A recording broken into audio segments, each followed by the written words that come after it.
نحمده ونصلي على رسوله الكريم اما بعد فاعوذ باللہ من الشیطان الرجیم بسم اللہ۔ سورہ نساء آیت نمبر 36 میں کل ہم نے بالجنب وابن السبیل پہلو اور مسافر والصاحب یعنی ساتھی والجار ذی الجنب والصاحب اور پہلو کے ساتھی اور مسافر۔ اب اس میں کون کون سے لوگ آتے ہیں اس کو تھوڑا سا ایک بار اور دیکھیں گے کہ اس میں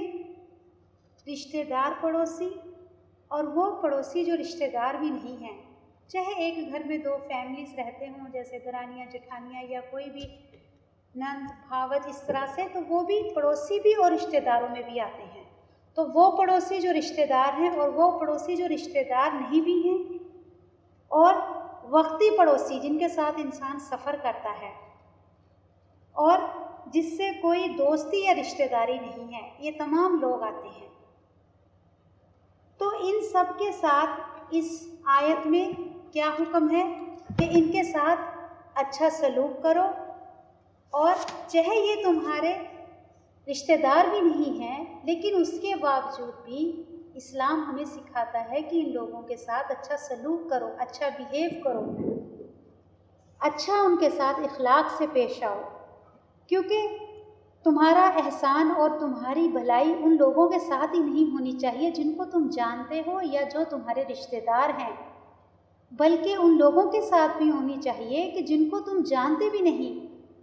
اور جن کے ساتھ تمہارا کوئی دین لین یا کوئی رشتہ نہیں، بس ایک تھوڑی ملاقات ہوئی اور انسان اس ملاقات میں بھی ایک اچھی اپنا یعنی اچھا وہ چھوڑ کے جائے اس کے اوپر ایکسپریشن اپنا۔ تو جن لوگوں سے تمہارا کوئی دین لین نہیں، کاروبار نہیں، یا پھر جن کے ساتھ تمہاری کوئی شراکت نہیں، اور جو ان کے ساتھ بھی خیر اور بھلائی کرو، چاہے وہ تمہارے کولیگس ہیں یا پھر تمہارے کوئی بھی جاننے کرنے والے ہیں جن کے ساتھ تمہارا کوئی رشتہ داری نہیں ہے، یا تمہارے ہم زبان نہیں ہیں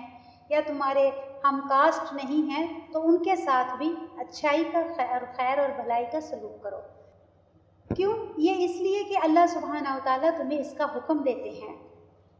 اور اس کے بارے میں ایک حدیث ہے کہ آپ صلی اللہ علیہ وسلم نے فرمایا کہ جب لوگ اکٹھے سفر کر رہے ہوں تو انہیں دوسروں کی ضروریات کا اس قدر خیال رکھنا چاہیے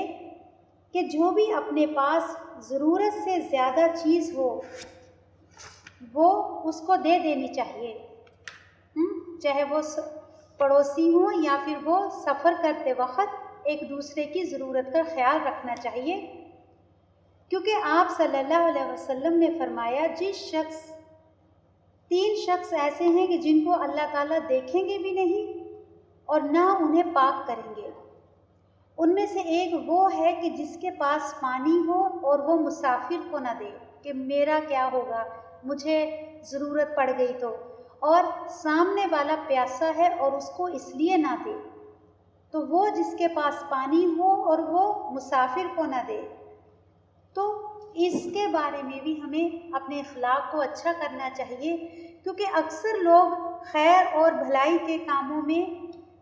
اپنے لوگوں کو تو یا رشتہ داروں کو تو دیکھ لیتے ہیں۔ بعض لوگ ایسے ہوتے ہیں کہ جو اپنے رشتہ داروں کو یا اپنے جو ان کے اپنے کمیونٹی کے ہوتے ہیں ان کے ساتھ تو ان کا اچھا سلوک ہوتا ہے، لیکن جو ان کے ہم زبان نہیں ہوتے یا پھر جو ان کے جس کے ساتھ ان کے شہری نہیں ہوتے تو ان کے ساتھ ان کا رویہ بہت الگ ہوتا ہے۔ تو اللہ سبحانہ وتعالیٰ نے ہم سب مسلمانوں کو ایک جماعت بنایا ہے۔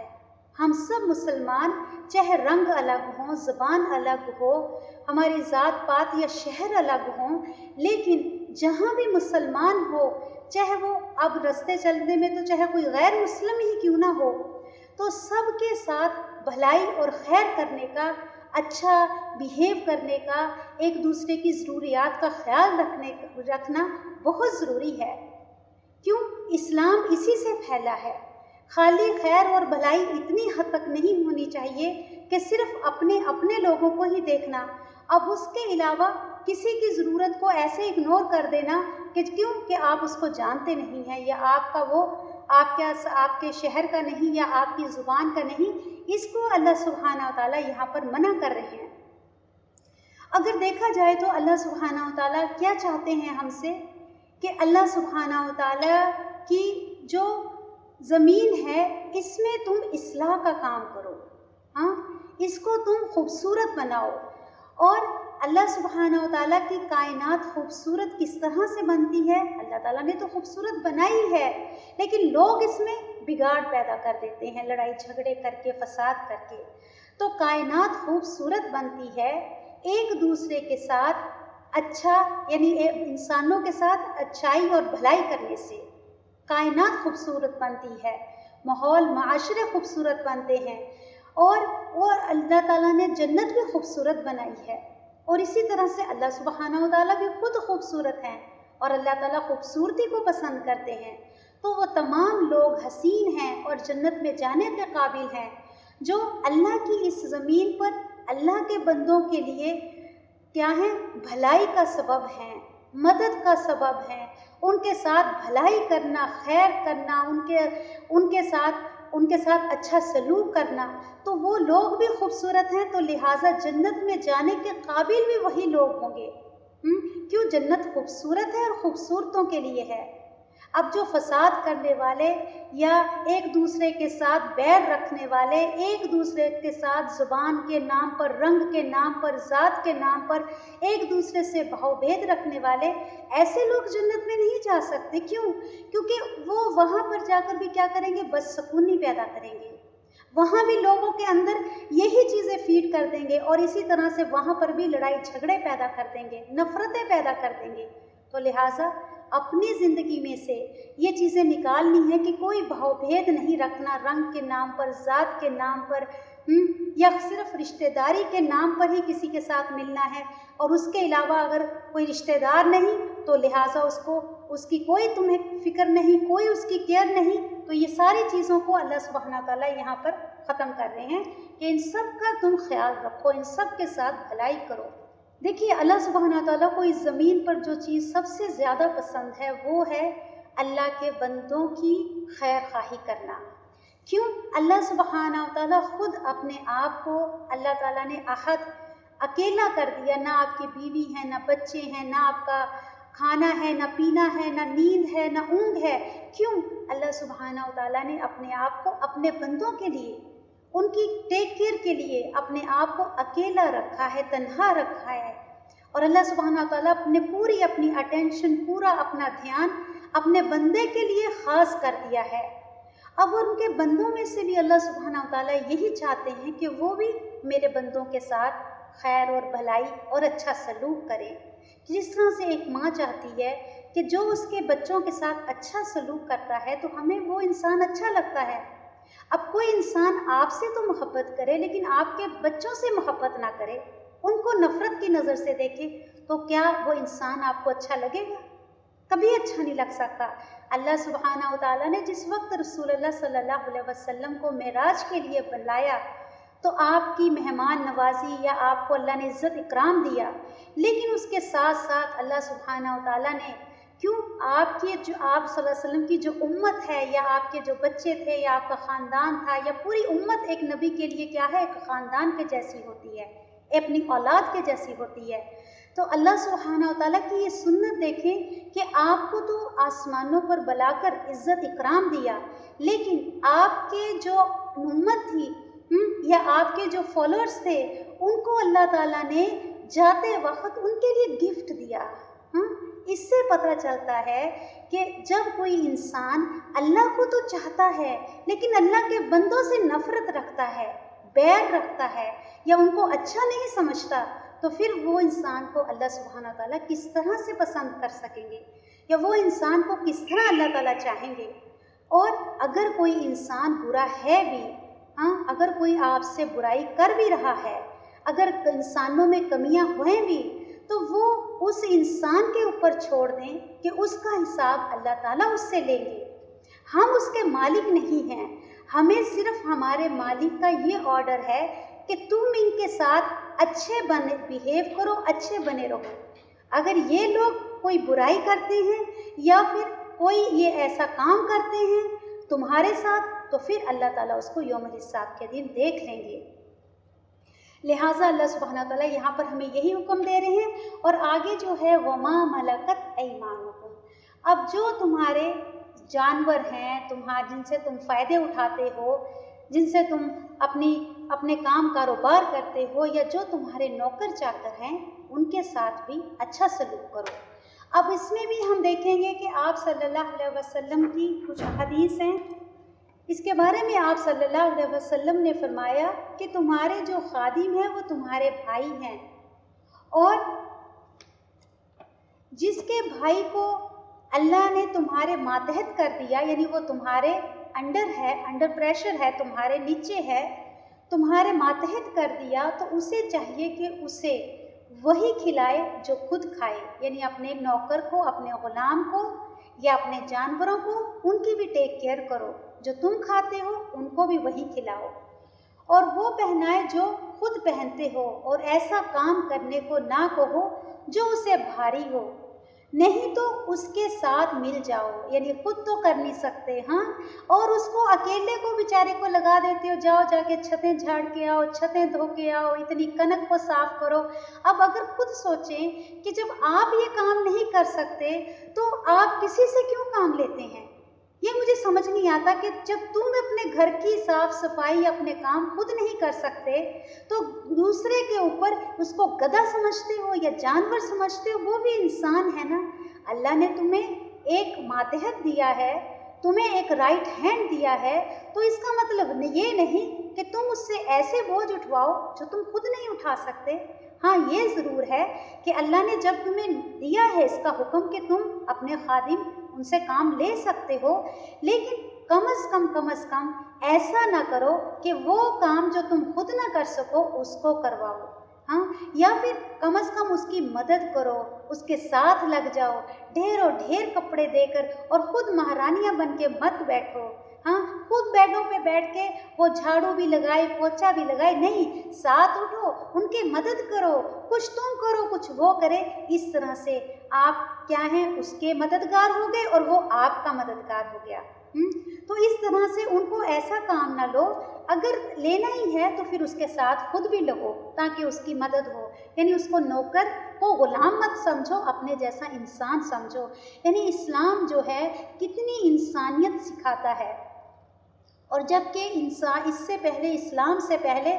ایسے غریبوں کی، ایسے نوکر چاکروں کی، ایسے لاوارث لوگوں کی کوئی سے نہیں تھی، نوکروں کا تو بہت برا حال تھا، ان کو تو ایک سامان کے جیسا استعمال کیا جاتا تھا، اتنا ظلم کیا جاتا تھا۔ اسلام نے آ کر انسانوں کی قدر کرنی سکھائی۔ تو ایک اور حدیث ہے کہ آپ صلی اللہ علیہ وسلم نے فرمایا، جو شخص اپنے غلام پر الزام لگائے حالانکہ وہ اس الزام سے بری ہو، یعنی اس نے وہ کام نہ کیا ہو، تو قیامت کے دن ایسے شخص پر کوڑے لگائے جائیں گے، یعنی اس کے مالک ہو یا کوئی بھی ہو، ہاں، اس کو کوڑے لگائے جائیں گے۔ حدیث ہے کہ آپ صلی اللہ علیہ وسلم کے پاس ایک شخص آیا اور اس نے کہا کہ میں اپنے غلام کو کتنی مرتبہ معاف کروں کہ اگر وہ کوئی غلطی کر لے، تو آپ صلی اللہ علیہ وسلم خاموش رہے۔ آپ صلی اللہ علیہ وسلم نے فرمایا، یعنی کچھ دیر خاموش رہنے کے بعد آپ صلی اللہ علیہ وسلم نے فرمایا کہ خادم کو ہر دن میں 70 مرتبہ معاف کرو، یعنی اس کی غلطیوں کو پکڑو نہ۔ کتنی رحم سکھاتا ہے اسلام ہمیں۔ اور جنگ بدر کے جو قیدی تھے ان کے ساتھ بھی آپ صلی اللہ علیہ وسلم کا کیا بیہیو تھا، جو جنگ بدر کے قیدی تھے ان کے بارے میں کہتے ہیں کہ آپ صلی اللہ علیہ وسلم نے ان قیدیوں کو جو جنگ بدر میں قید ہو کر آئے تھے مدینے میں الگ الگ گھروں میں بانٹ دیا اور فرمایا ان کے ساتھ اچھا سلوک کرنا۔ حالانکہ وہ کافر تھے، ہاں، وہ مسلمان نہیں تھے، وہ دین کے دشمن تھے، اس کے باوجود بھی آپ صلی اللہ علیہ وسلم نے کیا فرمایا کہ ان کے ساتھ اچھا سلوک کرنا۔ اور اسلام سے پہلے غلاموں کی کیا تھی؟ بدترین حالت تھی۔ اسلام آنے کے بعد وہ عزت دار بن گئے اور اسلام نے انہیں اتنے حق دیے، اور اسلام نے آ کر ان کو اتنا حق دیا کہ اللہ سبحانہ و تعالیٰ نے قرآن میں ان کے بارے میں حکم دے دیا کہ اپنے غلاموں کے ساتھ جو تمہارے دائیں ہاتھ ہیں، یعنی تمہارے ساتھ جو تمہارے ہیلپر ہیں ان کے ساتھ ان کا بھی خیال رکھو۔ اور دوسری چیز یہ ہے کہ یہاں پر مختال فخور جو ہے آیت کے آخر میں کیوں آیا ہے، کیا وجہ ہے؟ مختال فخور کو اللہ پسند نہیں کرتے، اکڑنے والا، شیخی خورا اور فخر کرنے والے کو اللہ پسند نہیں کرتے۔ کس لیے؟ اس لیے کیونکہ جو اللہ سبحانہ و تعالیٰ نے قرآن میں احکامات دیے ہیں، جس طرح سے سورۃ بقرہ میں ہم نے پڑھا اور سورۃ نساء میں بھی ہم نے شروع میں پڑھے، یعنی کس طرح سے احکام دیے گئے ہیں، اور اس کے بعد جو آگے بھی احکامات آئیں گے، تو یہ احکامات جو ہیں ان کو مکمل وہ شخص نہیں کر سکتا، اس پر عمل نہیں کر سکتا جو شخص جو اپنے آپ میں ہی اپنی برائیوں میں کھویا رہے، جو اپنے آپ کو ہی بڑے چیز سمجھتا رہے، جس کو ہمیشہ اپنی تعریف کی ہی پڑی رہے کہ میری تعریف ہو، تو ایسا شخص قرآن کے ان احکامات کو فالو نہیں کر سکتا۔ بلکہ اسلام کے یا قرآن کے ان احکامات کو کون فالو کرے گا؟ کون اس ذمہ داری کو اٹھا سکتا ہے؟ جس کے اندر عاجزی ہو، نرمی ہو اور جس کے اندر اچھا اخلاق ہو، وہ اسلام کی ان تعلیمات کو سیکھ بھی سکتا ہے، عمل بھی کر سکتا ہے اور آگے اس کو پہنچا بھی سکتا ہے۔ لیکن جو فخر کے، غرور کے چادر اوڑھے ہوئے ہے، جس کو اپنی میں سے، اپنی بڑائی سے، اپنے آپ کو اونچا دکھانے سے، اپنی تعریف چاہنے سے ہی فرصت نہ ہو، وہ دوسروں کی بھلائی کیا سوچے گا؟ وہ دوسروں کے لیے کیا خیر کر سکتا ہے جس کو اپنے آپ کا ہی پڑا رہے؟ وہ دوسروں کے معاملات میں کیوں الجھے گا؟ تو لہٰذا اس لیے اس میں کیا کہا گیا ہے کہ اللہ سبحانہ و تعالیٰ پسند نہیں کرتے ہر وقت اپنی بڑائی کرنے کو یا پھر اپنے آپ کو بڑا سمجھنا، اپنے آپ کے اوپر فخر اور غرور کرنا۔ ان لوگوں کو اللہ پسند نہیں کرتے۔ کیوں؟ کیونکہ اسلام تو ہمیں صبر سکھاتا ہے، اسلام انسان کو صبر سے رہنا سکھاتا ہے، اور اسلام میں جب انسان قرآن کو پڑھنے لگتا ہے اس کو بہت ساری ڈیوٹیز یا اس کو بہت سی ذمہ داریوں کا احساس ہوتا ہے، بہت سے کام اس کو کرنے ہوتے ہیں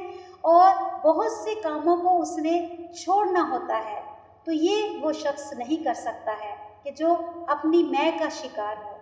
اس لیے اللہ سبحانہ و تعالیٰ میں کرنے والے کو پسند نہیں کرتے۔ تو اللہ سبحانہ و تعالیٰ سے دعا ہے کہ ہر انسان جو قرآن پڑھ رہا ہے، اللہ سبحانہ و تعالیٰ اس کے اندر عاجزی اور نرمی دیں اور بڑائی اور تکبر کو اس کے اندر سے نکال دیں، کیونکہ بڑائی کرنے والے کو اللہ سبحانہ و تعالیٰ بہت جلدی پکڑتے ہیں۔ اس کو تو منٹ بھی نہیں لگتا کہ اس کی بڑائی کو اللہ فوری گرا دیتے ہیں۔ اور جو انسان فخر کون انسان کرتا ہے؟ فخر وہ کرتا ہے جس کو اپنی خوبیاں یا اپنی جو اس کے اندر صلاحیتیں ہیں، جو اس کے اندر جو بھی اللہ تعالیٰ نے نعمتیں دی ہیں، وہ سمجھتا ہے کہ یہ میں نے حاصل کی ہیں، میں نے محنت کی، میں نے اتنے سال اتنا پڑھا تو آج میں اس مقام تک آئی ہوں، تو میں اتنی قابل ہوئی ہوں، یا میری خوبصورتی کا راز کیا ہے کہ میں اپنی فگر کو بہت مینٹین کرتی ہوں، میں جم جاتی ہوں، میں کھانا ایسے کھاتی ہوں، اور انسان فخر کس چیز پہ کرتا ہے کہ جو میرے پاس تعلیم ہے وہ میری ذہانت کی وجہ ہے کہ میں بہت ذہین ہوں، بہت سمجھدار ہوں، بہت عقل مند ہوں۔ تو یہ جو ہے کہ اپنی صلاحیتوں کو اپنا کمال سمجھنا، یہ غلط ہے۔ آج میں اس مقام پر اس لیے پہنچا کہ میں نے اتنی محنت کی، لوگ محنت نہیں کر رہے، دیکھو اور اس لیے وہ پیچھے ہیں۔ تو ایسے الفاظ کہنے محنت ہر شخص کرتا ہے، لیکن اپنی محنت کو اپنا ایوارڈ مت سمجھنا چاہیے۔ اللہ نے آپ کے نصیب میں لکھا تھا تو آپ کی محنت کامیاب ہو گئی، ورنہ ہر انسان ہی چاہتا ہے لیکن اپنی خوبیوں کو، اپنی صلاحیتوں کو اللہ کی دین سمجھنا۔ تو پھر انسان کے اندر فخر بھی نہیں آتا اور نہ اس کے اندر تکبر آتا ہے، نہ اس کی چال بدلتی ہے، نہ اس کی زبان بدلتی ہے، نہ اس کا دیکھنے کا طریقہ، کیونکہ جب فخر آ جاتا ہے تو انسان کی ہر چیز بدل جاتی ہے، اس کا بولنا، اس کا چلنا، اس کا بیٹھنا. آپ دیکھیں کہ ٹانگ پہ ٹانگ رکھ کر بیٹھنا، ایک انداز سے بیٹھنا، چلنا تو وہ اس انداز سے چلنا کہ اس میں ایک اپنی شناخت کروانا کہ میں کوئی خاص چیز ہوں. اسی طرح سے بولتے وقت بھی ان کے اندر میں کا لفظ بہت آتا ہے. تو اب جب انسان اپنی صلاحیتوں کو اللہ کی دی ہوئی نعمتیں سمجھتا ہے، اللہ نے دی ہے، اور ایک وقت آئے گا کہ اللہ سبحانہ و تعالیٰ سب واپس لے لیں گے، تو اس سے انسان کے اندر عاجزی، نرمی، انکساری، ہمبلنس پیدا ہوتی ہے، اور وہ اپنے آپ کو بڑی چیز نہیں سمجھتا بلکہ دوسروں پر نظر رکھتا ہے کہ دوسروں کے اندر کیا کیا خوبیاں ہیں، میرے اندر تو بہت کمیاں ہیں. تو اپنی کمیوں کو دیکھتے رہنا اور دوسروں کی اچھائیوں کو دیکھنا، اس سے انسان کے اندر فخر اور غرور نہیں آتا. اور اپنی کسی بھی نعمت کو پا کر یہ نہیں سوچنا کہ یہ میری کسی کمال ہے یا میری کوئی یہ وجہ ہے اس کے پیچھے کہ جو میری اتنی اولاد اچھی ہے، مجھے اتنی ترقی ملی ہے دنیا میں، اتنا مال و متاع میں نے کمایا ہے، بلکہ اس کو کیا سمجھنا، اللہ کا فضل سمجھنا کہ اللہ نے رحمت کی ہے. اللہ سبحانہ و تعالیٰ کیوں جو پھل زار درخت زیادہ ہوتا ہے اس کو کیا نشانی ہوتی ہے اس کی عاجزی کی، وہ اتنا زیادہ جھک جاتا ہے. اگر اللہ نے ہمیں نعمتیں دی ہیں مجھے یا آپ کو، تو اس کو اپنا کمال نہیں سمجھنا بلکہ اس کو کیا سمجھنا، اللہ نے دی ہے، اور اللہ جب چاہے کسی نعمت کو لے سکتا ہے. تو جب انسان کو یہ گمان ہی نہیں ہے کہ یہ نعمتیں میری ہیں یا یہ نعمتیں ہمیشہ میرے پاس رہیں گی، تو فخر کہاں سے آئے گا، کہاں سے اس کی چال بدلے گی، بلکہ وہ تو اور ڈرنے لگ جائے گا، بچنے لگ جائے گا،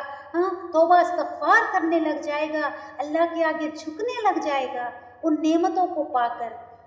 تو اللہ سبحانہ و تعالیٰ اس چیز کو ایسے لوگوں کو پسند نہیں کرتے کہ نہ تو وہ دنیا میں لوگوں کے اصلاح کے قابل ہوتے ہیں اور نہ ہی وہ دین کے اوپر چلنے کے لیے عمل کے قابل ہوتے ہیں لوگ جن کے اندر یہ کوالٹیز ہوتی ہیں.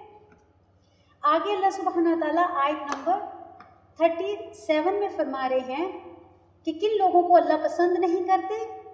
اللہ زینہ وہ لوگ یبخلون جو بخل کرتے ہیں، وَيَأْمُرُونَ اور حکم دیتے ہیں الناس لوگوں کو بالبخل بخل کا، یعنی خود بھی بخل کرتے ہیں اور لوگوں کو بھی بخل کرنے کے لیے کہتے ہیں. بخل ہوتا ہے کہ اللہ کی نعمتوں کو جہاں پر خرچ کرنا ہے وہاں پر نہ خرچ کرنا، روک لینا، یا مستحق لوگوں کو حق نہ دینا، صحیح طریقے سے ان کا حق نہ پہچاننا.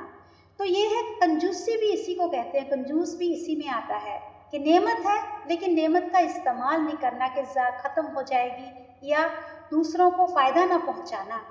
تو ایسے لوگ جو کنجوس ہوتے ہیں یا بخل کرتے ہیں اور دوسروں کو بھی بخل کے لیے کہتے ہیں، یعنی خود بھی روکتے ہیں اور دوسروں کو بھی منع کرتے ہیں کہ مت دو. وَيَكْتُمُونَ اور وہ چھپاتے ہیں ما آتاہم اللہ من فضلہ اسے جو دیا اللہ نے اپنے فضل سے ان کو. یہ سیم آیات بخل کے بارے میں یہ صورت یعنی آل عمران میں 180 میں بھی یہی سیم آیات گزرے ہیں بخیل کے بارے میں کہ وہ ان نعمتوں کو روک کر جو اللہ نے اس کو دی ہیں اپنے فضل سے، وہ کیا سمجھتا ہے کہ وہ بہت عقل مند ہے، اس نے اپنا فیوچر سیو کیا ہے. لوگوں کو اپنا فیوچر سیو نہیں کرنا آتا، لوگ اپنا جمع کر کے نہیں رکھتے، تو اور حق داروں کو حق ادا نہیں کرتے یا صحیح ادا نہیں کرتے یا زکوٰۃ صحیح نہیں دیتے، یا جہاں پر مال خرچ کرنا ہو وہاں خرچ نہیں کرتے، اور اپنے اولاد پر تو خرچ بعض لوگ کر لیتے ہیں لیکن جہاں اللہ کا حکم ہو وہاں نہیں کرتے. تو ایسے لوگ جو اللہ تعالیٰ نے ان کو اپنے فضل میں سے دیا وہ اس کو روک لیتے ہیں. وَآتَدْنَا اور تیار کیا ہے ہم نے للکافرین کافروں کے لیے عذاب مہینہ عذاب رسوا کرنے والا، چاہے تو وہ خواہ مال ہو یا پھر علم ہو یا کوئی بھی خوبی ہو، صلاحیت ہو، اس کو چھپا لینا، اس کو لوگوں تک پہنچانا نہ، کیوں؟ تو یہ سب چیزیں بخل میں آتی ہیں۔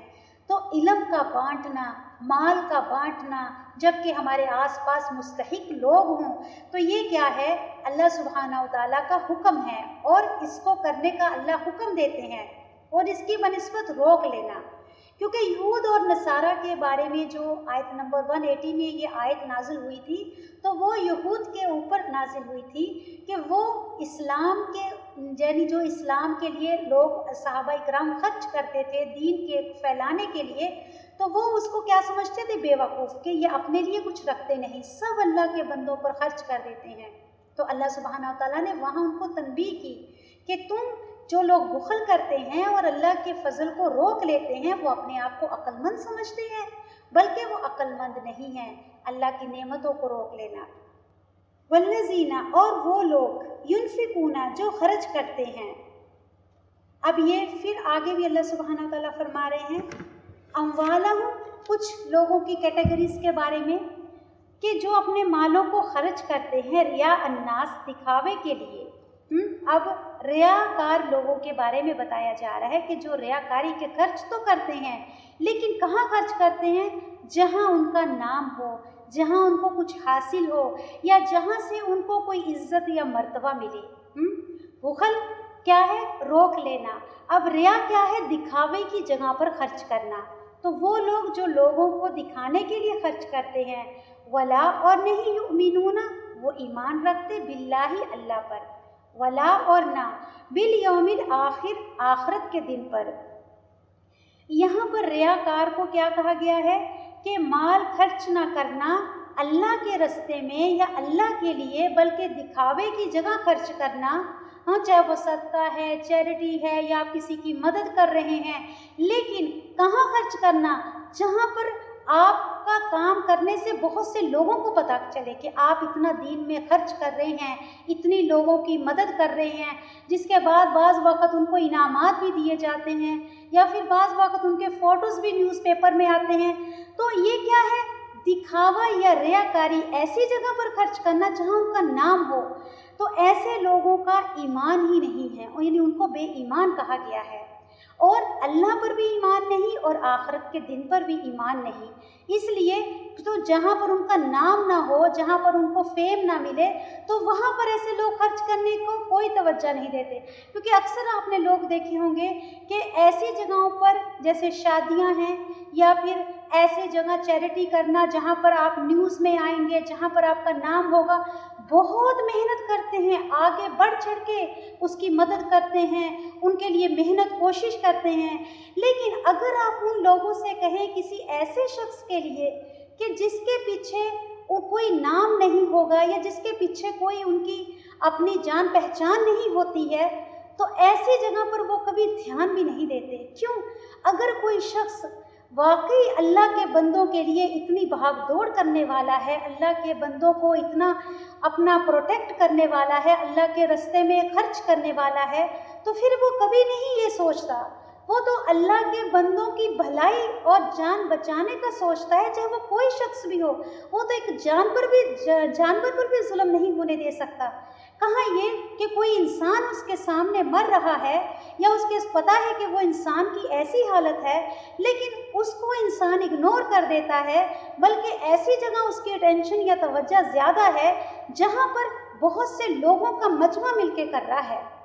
تو یہ کیا ہے؟ اللہ سبحانہ تعالیٰ کو اس طرح سے بھی پسند نہیں، کہ ان کو آخرت پر یقین نہیں کہ اللہ سبحانہ تعالیٰ چاہے کوئی دیکھے یا نہ دیکھے،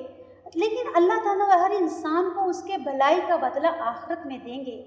تو لہٰذا وَمَن یَکُنِ الشیطان، اور جو کوئی ہو شیطان، لہو، اس کا قرینہ، ساتھی۔ قرین کہتے ہیں ملانا، ساتھی یا دوست کے لیے آتا ہے۔ تو ایسے لوگوں کا جو قرین ہے وہ کیا ہے؟ شیطان ہے۔